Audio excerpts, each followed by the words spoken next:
오늘은 부활주일 하루 전 주일인 종려주일입니다. 종려주일에 대한 이름이 여러 개가 있어요. 종려나무 가지를 들고 흔들었다 그래서 팜 선데이라고도 하고요. 또는 팜 로즈데이라고도 합니다. 또 호산나 불렀다 그래서 호산나 주일, 도미니카 호산나 이렇게 부르기도 해요. 주님의 고난이 깊어지는 이 고난 주간이 시작된다고 해서 패션 선데이라고도 하고요. 또는 패션 로즈데이라고도 해요. 또는 고난의 주일, 이 도미니카 패시오니스트라고 불려지기도 해요. 이 여러 이름으로 불려지는데 그냥 일반적으로 우리가 종려주일 이렇게 부릅니다.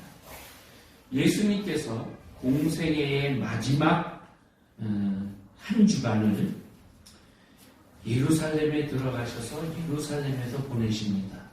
그러면서 이 땅에 오신 목적을 최종적으로 이루십니다. 그리고 마지막 유월절을 지키시고 그러기 위해서 예루살렘으로 올라가셔요. 예수님께서는 이런 말씀을 하셨죠. 인자가 온 것은 섬김을 받으려 함이 아니라 도리어 섬기려 하고 자기 목숨을 많은 사람의 대소물로 주려 함이니라. 이 말씀을 바로 이 예루살렘 올라가시기 직전에 삭개오가 회개하는, 회심하는 그 사건이 있으면서 이 말씀을 하셨어요. 내가 내 목숨을 여러 사람들, 인류를 위해, 구원을 위해서 대소물로 내주려고 왔다. 그러시고 이제 그리로 가십니다. 오늘 오후에 제가 할 말씀에 보면 예수님께서 앞장서서 가셨다. 이렇게 표현되어 있어요. 3년 전에 세례 요한이 요단강가에서 보라! 세상 죄를 지고 가는 하나님의 어린 양이로다. 이 말씀이 이제 마지막 성취되는 직전입니다. 예루살렘은 산 꼭대기, 시온 산 꼭대기에 있어요. 이게 해발 약 800m쯤 되는 산입니다. 산 위에 이렇게 높은 고지대에 마을이 형성되고 성을 쌓고 이런 게 아니에요. 여리고는 이 예루살렘보다 한참 아래, 해발 아래로 해저로 해서 200m 정도 지점에 있는 도시예요. 요단강 쭉 내려와서 사해바다가 있고 그 요단강 건너면 바로 첫 번째 성이 여리고성이잖아요. 그래서 여호수아가 그 성을 처음으로 무너뜨렸죠. 그 성에서 예루살렘까지 올라가려면 먼 길인데 산 1000m 되는 산을 올라가는 것과 같은 그런 산길이에요. 지금은 다 도로가 포장되어 있고 자동차로 다니지만 예수님 시대에는 좁은 산길이고 바위와 메마른 흙과 이런 것들 때문에 아주 힘든 길이에요. 그렇게 올라가는 길에 그래서 사마리아, 선한 사마리아인 비유를 보면 강도가 숨어 있다가 그냥 지나가는 사람을 옷도 벗기고 다 물건을 뺏어서 도망가잖아요. 그런 험한 길인데 예수님께서 그 길을 따라서 올라갑니다.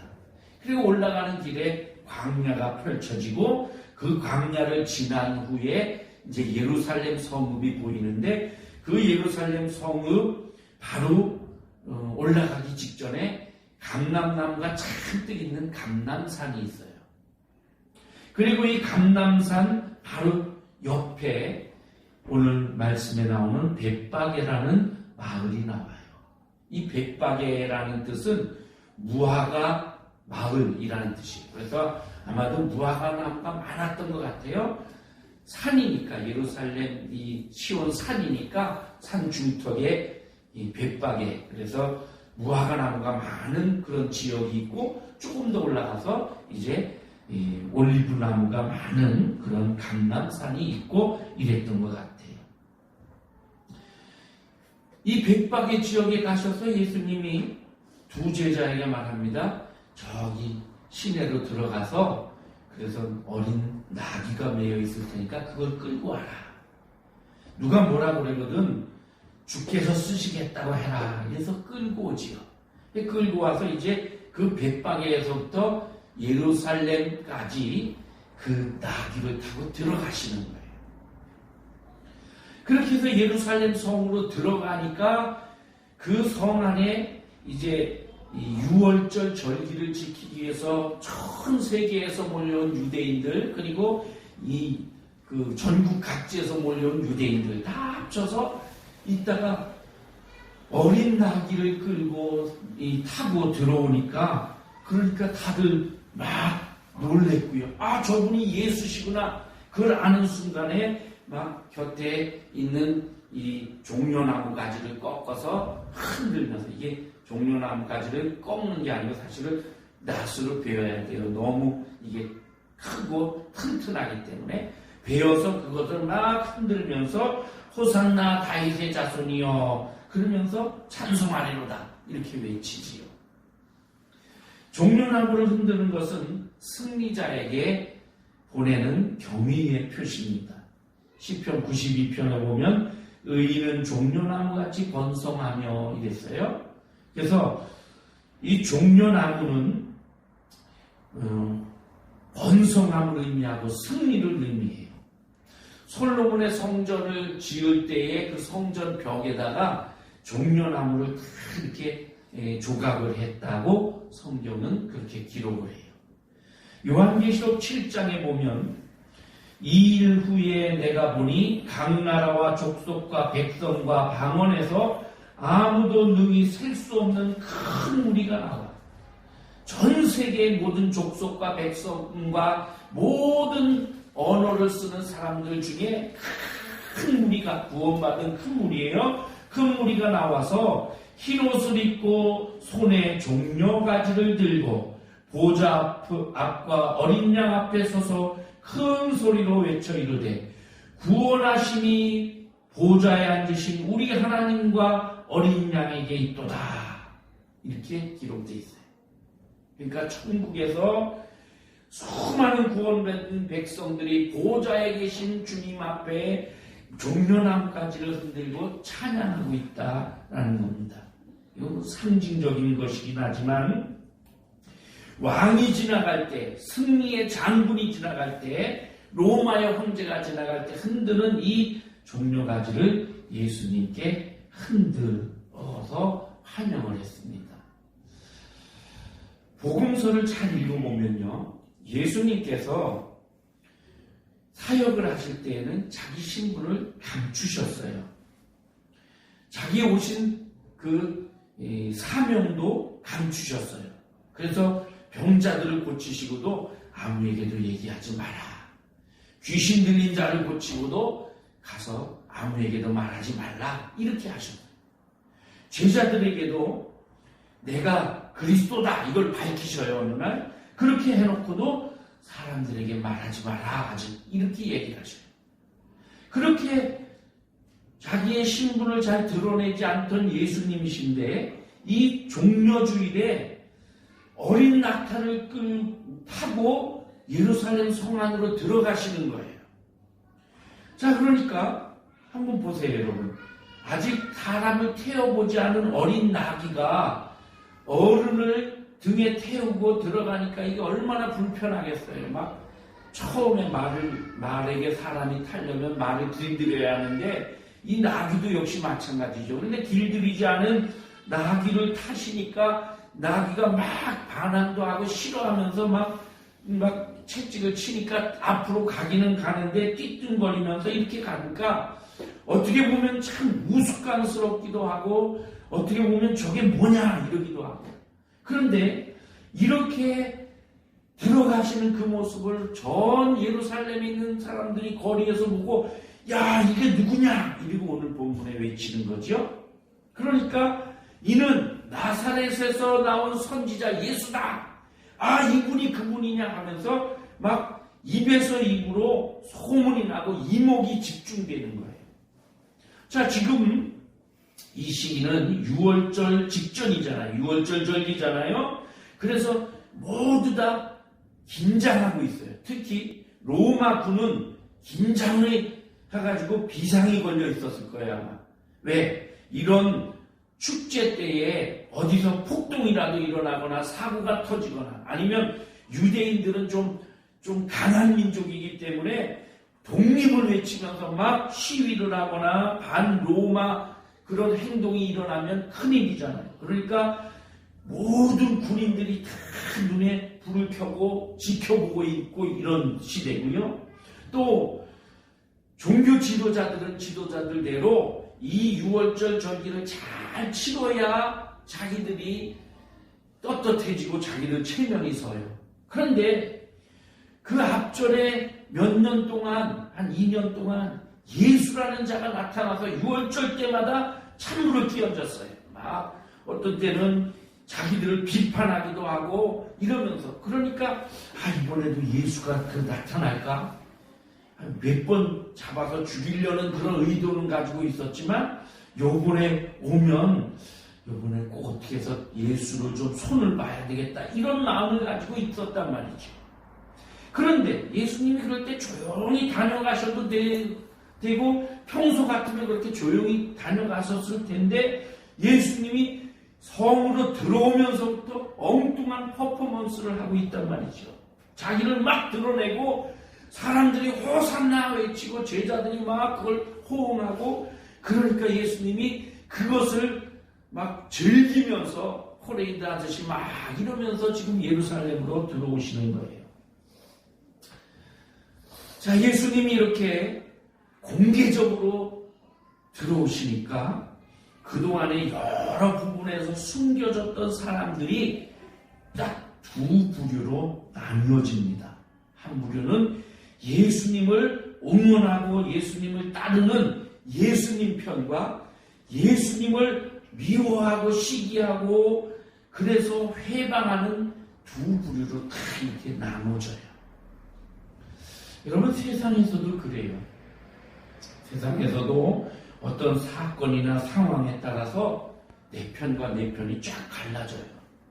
제가 아는 어떤 선배 목사님 한 분이 교회에 많은 어려움을 겪었어요. 그래서 그걸 결국은 이기셨는데 그것으로 많이 힘들어 하실 때에 이제 저랑 같이 이렇게 식사도 하고 이러는데 그 말씀을 하셔요. 정 목사 이러면서 내가 이렇게 어려움을 당하고 보니까 확실하게 사람이 보이더라. 그래서 그게 무슨 말씀이세요? 그러니까 지금까지 내가 이렇게 큰 교회를 목회하고 그러니까 사람들이 다 나한테 막 목사님 하고 이렇게 되는데 교회가 막 어지러워지니까 두 편으로 쫙 나뉘더라. 나를 정말 사랑하고 지지하고 그리고 그러는 사람이 있는가 하면 나를 그렇게 따르고 막 지지하는 것 같은 그 사람들 중에 나를 쫓아내려고 하고 오히려 없는 말을 만들어내고 그러면서 적이 되는 사람들이 있더라. 지금까지는 저는 나랑 별로 친하지도 않고 이랬던 사람인 것 같은데 어려움을 당해보니까 그런 사람이 오히려 나를 적극적으로 도와주고 이러더라. 이런 말씀을 하시더라고요. 제가 목회를 하면서 어떤 권사님 한 분이 남편이 갑자기 돌아가셨어요. 시장에서 장사를 크게 하시고 돈도 많으신 분인데 갑자기 돌아가셨어요. 정신없이 장례를 치르고 그리고 나서 이 권사님이 남편이 하던 사업을 갑자기 정리를 해야 되잖아요. 정리를 하고 주변에 있는 상인들과도 뭐 정리할 게 너무 많아서 너무 힘들어하셔. 이제 제가 중간중간 신방 가게로도 가고 이렇게 가면서 가서 기도도 해주고 위로도 해주고 그러면 목사님 남편이 갑자기 죽어서 정신이 없긴 하지만 그래도 괜찮아요 이러셨어요.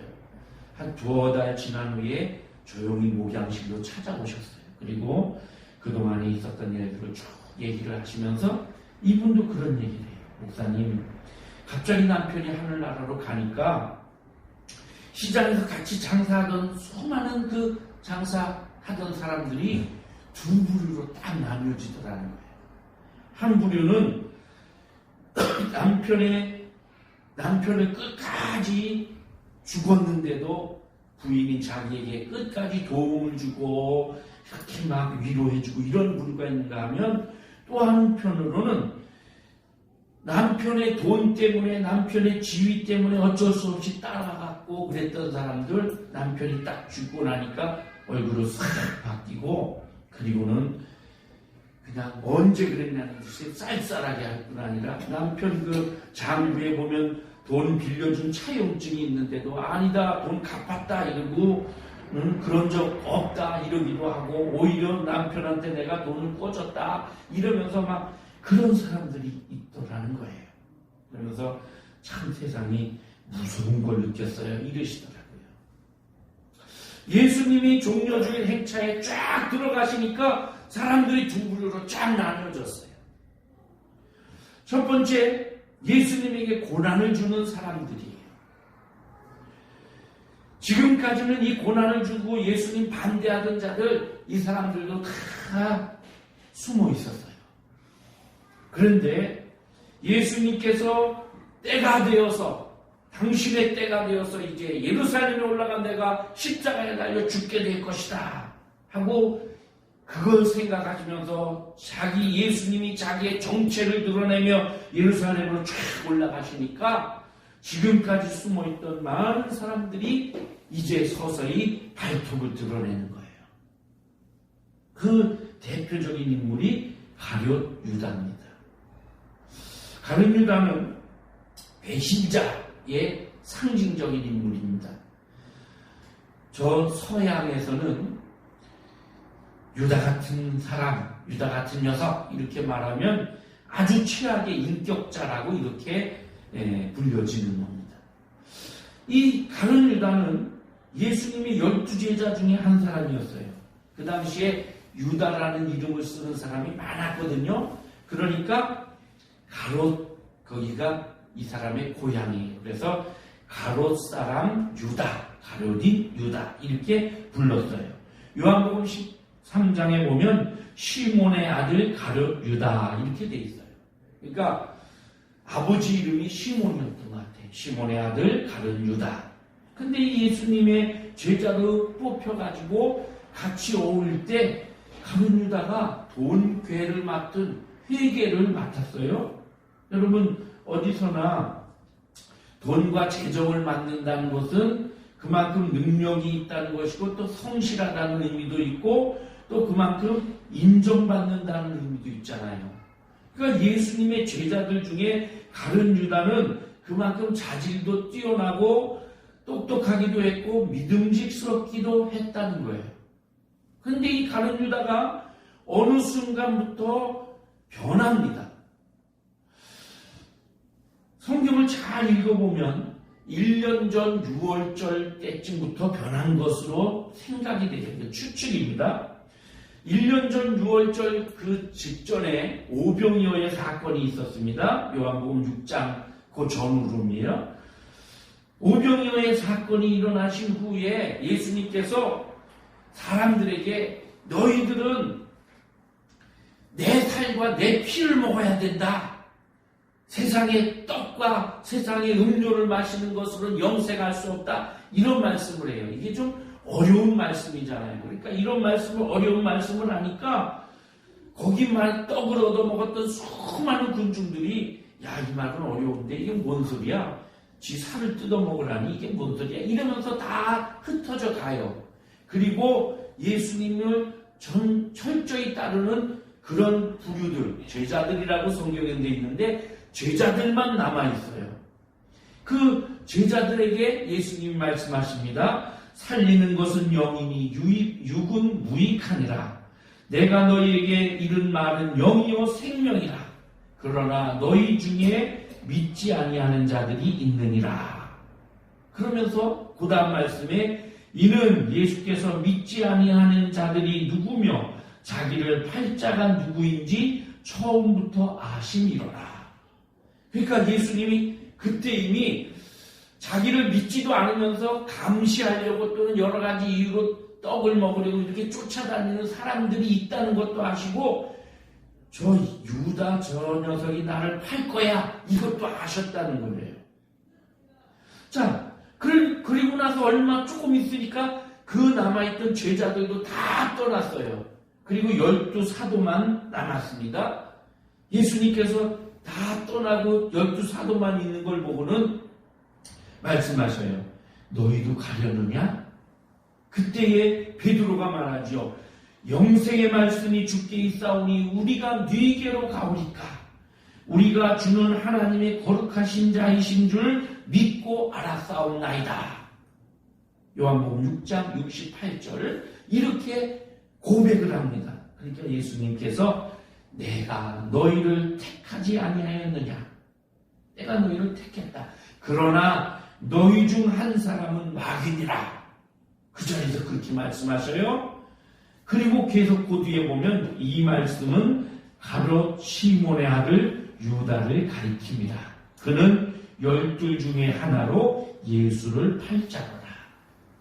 그러니까 예수님의 제자로 뽑혔는데 예수님 제자로 뽑혀가지고 예수님 쫓아다니다가 한 1년 전쯤부터는 야 이거 안 되겠다 이래가지고는 안 되겠다 예수님을 어떻게 해서 좀 다른 방법으로 조종을 해보려고 가룟 유다는 애를 썼던 것 같아요. 신학자들의 연구에 의하면 이 가룟 유다는 헤리오 당이라는 당 독립 그 유대의 독립을 위해서 그러는 그 당의 일원으로 그렇게 알고 있어요. 그래서 그 헤리오 당의 한 사람이었는데 예수님이 인기가 높아지니까 거기에 가서 예수를 우리 당으로 끌어들여서 정치적인 메시아로 그렇게 생각을 한 거예요. 그래서 정치적인 왕을 만들어야 되겠다. 그래서 우리 예루살렘 이스라엘을 회복시키고 그리고 저 로마를 멸망하고 다시 다윗의 시대와 같은 이런 나라를 만들어야겠다. 이렇게 생각했던 것 같아요. 그래서 예수님을 처음에 잘 섬기며 따랐단 말이죠. 3년 동안 열심히 따르면서 절기 때마다 예수님이 예루살렘에 올라가셨다 내려오셨다 이랬잖아요. 갈릴리에 거주하시면서 예루살렘까지 먼 길을 왔다 갔다 하셨다고요. 그렇게 하는데 그럴 때마다 야 이번에 예루살렘에 가시면 뭔가 예수님이 한번 하지 않으실까? 이런 생각을 가지고 계속 따라다니는데 예수님은 그런 생각이 없으셔요. 그리고 어느 날부터인가 내가 예루살렘에 가면 십자가에 매달려 죽을 거다 이런 얘기를 하시고 그러니까 자기의 생각과 자기 뜻대로 예수가 움직여주질 않아요. 예수님이 자기가 생각하는 그 예수하고 달라요. 그러니까 예수를 차라리 넘겨버리자. 그러면 막판에 이르면 예수가 뭔가를 저지르지 않겠나 이런 생각을 했던 것 같아요. 가룟 유다는 자기가 누구인지 자기 정체성이 없었어요. 예수님이 누구인지 그거에 대한 지식도 믿음도 없었어요. 여러분 자기 생각과 다르다고 예수님을 거절하는 이 가룟 유다가 오늘 여러분과 저도 언제든지 그렇게 될 수 있다라는 거예요. 두 번째 예수님을 거부한 부류들 중에는 대제사장들과 바리새파 사람들입니다. 이 사람들은 종교 지도자들이에요. 율법을 잘 지킨다고 자부하는 자들이고 누구보다도 종교에 있어서는 자기들이 최고 믿음을 가지고 있다고 그렇게 생각했는데 예수가 나타나가지고는 자기들을 향해서 외식주의자, 율법주의자 이러면서 비난하셔요. 그리고 전혀 다른 복음을 전해요. 그 복음이 틀린 복음이 아니고 성경의 원뜻대로 전하고 있단 말이에요. 그러니까 백성들이 거기로 잘 집중이 되고 예수를 더 응원하고 예수님에게 호응한단 말이죠. 야 이거 큰일 났다. 우리의 입지가 지금 점점 불안해진다. 근데 백성들이 두려워서 함부로 하지도 못하고 소극적으로 있었어요. 근데 종려주일이 되니까 예수님이 쫙 입성하신단 말이에요. 야, 이거 이대로 두면 안 되겠다. 그래서 드디어 자기들의 신분을 드러내고 더 이상 예수를 그냥 두면 안 되겠다. 예수를 죽이려고 계획을 짜지요. 자기들의 체면과 사회적인 신분, 종교적인 지위 이런 것 때문에 하나님의 아들을 십자가에 달려 죽이려고 하는 겁니다. 오늘 우리도 어쩌면 우리의 체면과 사회적인 어떤 세상적인 또 종교적인 그런 이유 때문에 때로는 예수님을 외면하고 있지 않은가 생각해 봐야 돼요. 또 한 사람들은 정치인들입니다. 그 당시 빌라도와 헤롯 같은 사람들이에요. 이 사람들은 예수님을 따르지도 않지만 예수님을 적대하지도 않았어요. 그런데 대제사장과 바리새인들 이런 종교 지도자들 그 당시에 좀 힘 좀 있고 백성들에게 말 힘이 좀 있는 영향력이 있는 그런 사람들이 막 부추기면서 정치인들을 선동하고 백성들을 선동해서 정치인들에게 압박을 가하니까 어쩔 수 없어서 예수를 십자가에 못 박도록 내어줘 버렸단 말이죠. 한마디로 이용당했다고도 볼 수 있어요. 왜? 이 사람들은 서로 공생의 관계에 있으니까 내가 너 하나 주고 너도 나 하나 주고 서로 일해야 되니까 그것 때문에 이 정치인이라는 신분 때문에 어쩔 수 없이 그렇게 돼버렸단 말이죠. 오늘 우리도 어떤 때는 이런 경우가 있어요. 어쩔 수 없는 상황에 끌려가다 보니까 이게 옳지 않음에도 그냥 그대로 묵인하거나 또는 모른 척 해버리거나 이럴 수 있다는 거예요. 여러분, 그런데 하나님은 이렇게 예수님을 반대하는 자들을 이용하셔서 하나님의 뜻을 이루셨어요. 예수님을 따르는 그런 아주 믿음 좋은 사람들만을 가지고 하나님의 구원의 역사를 이룬 게 아니라 이 반대하는 자들을 통해서 하나님이 십자가 사건을 완성시킨다는 거예요. 이게 우리를 두렵게 하는 이유 중에 하나입니다. 여러분, 나도 모르는 사이에 내가 가시 노릇하면서 하나님께 예수 그리스도를 십자가에 못 박는 그런 도구로 나도 모르게 쓰임받을 수 있다라는 거예요.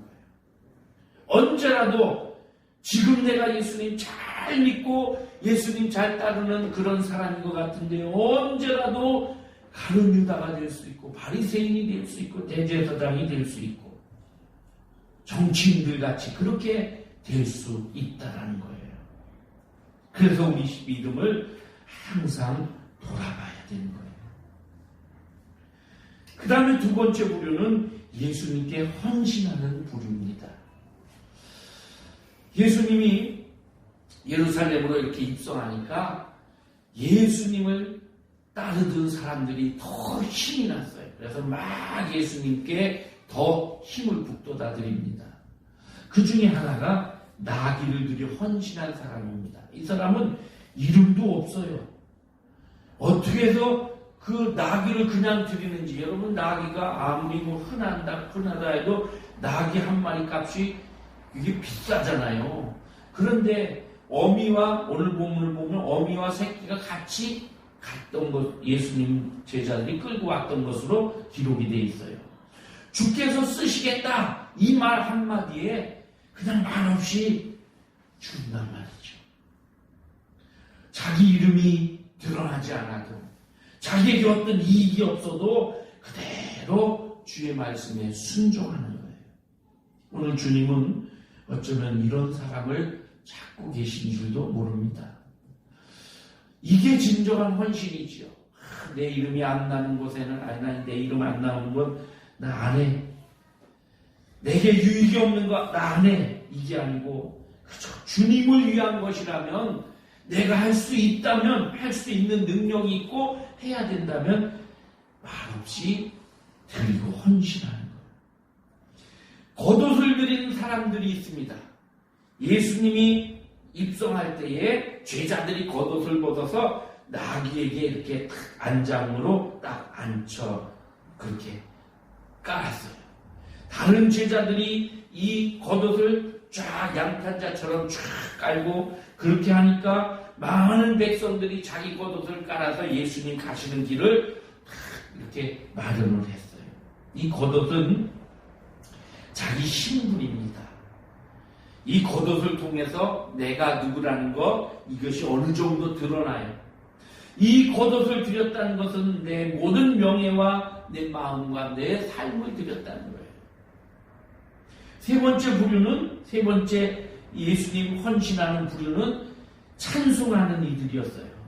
호산나 찬송하리로다 종려가지를 흔들면서 그렇게 찬송했어요.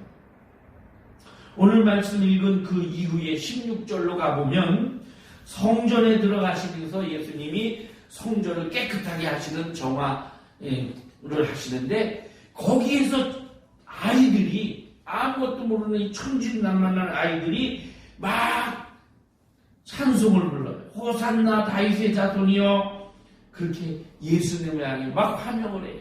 길거리에서 하는 걸 이어서 하는 거죠. 그랬더니 대제사장들과 서기관들이 노해가지고 예수님에게 항의합니다. 저 소리가 들리십니까? 예수님께서 들린다. 어린아이와 젖먹이를 통해서 그들의 입에서 나오는 찬미를 온전케 하셨다. 이런 말씀이 있는 거 너희 모르느냐? 이게 시편 8편에 있는 말씀이에요. 이 아이들이 너희들이 못하는 온전한 찬송을 지금 하고 있다. 너희들은 나를 지금 잡아 죽이려고 하고 원수로 생각하지만 이 아이들이 비로소 진정한 나에게 찬송을 올리고 있다. 그렇게 예수님 말씀하셨습니다. 사랑하는 성도 여러분, 종려주일 아침입니다. 나는 가룟 유다처럼 또 대제사장이나 바리새인들처럼 빌라도나 헤롯처럼 예수님을 못 박게 하는 그런 자리에 혹시 있지는 않습니까? 주께서 쓰시겠다고 하면서 내 시간을 달라고 하셔요. 주께서 쓰시겠다고 하시면서 내 물질을 요구하실 때도 있어요. 주께서 쓰시겠다고 하면서 나의 봉사를 원하실 때도 있어요. 주께서 쓰시겠다고 하면서 나의 겉옷 같은 이 자존심을 내려놓기를 원하고 계실 수도 있어요. 호산나 하면서 찬양하는 그 성도들을 주님이 보고 계셔요. 바쁘다고, 더 중요한 일이 있다고, 이건 제가 놓을 수 없는 마지막 자존심이에요 하면서 끝까지 주님께 드리지 못하고 있는 게 혹시 있어요? 이 아침에 나귀를 드린 일을 생각하고 겉옷을 드린 사람들을 생각하고 온전한 찬양을 드리는 성도들을 생각하면서 만왕의 왕이신 예수님, 종려주일에 예루살렘을 향해 들어가시는 그 예수님께 한없는 영광과 찬양과 감사를 올리는 여러분과 제가 될 수 있기를 바랍니다. 기도하겠습니다. 하나님 아버지 감사합니다. 이 땅에 인간의 몸을 입고 오셔서 그 오신 목적을 이루시기 위해서 오늘 예루살렘 성전으로 들어가셨습니다. 많은 사람들이 종려가지를 흔들며 호산나를 부르며 주님 찬양하고 나귀를 들여 겉옷을 벗어 찬송하면서 주님을 환영했습니다. 그러나 동시에 주님을 팔기도 하고 주님을 십자가에 못 박도록 계략을 꾸미기도 하고 어쩔 수 없이 함정에 빠져서 예수를 십자가에 못 박도록 그렇게 언도를 한 사람들도 있습니다. 주님, 우리가 우리 자신을 돌아보게 하시고 행여라도 우리가 악의 도구로 그렇게 쓰임받지 않도록 도와주옵소서. 주님이 원하실 때에 기쁨으로 내 모든 것을 드릴 수 있는 그런 저희들의 삶이 되게 하여 주옵소서. 예수님의 이름으로 기도하옵나이다. 아멘.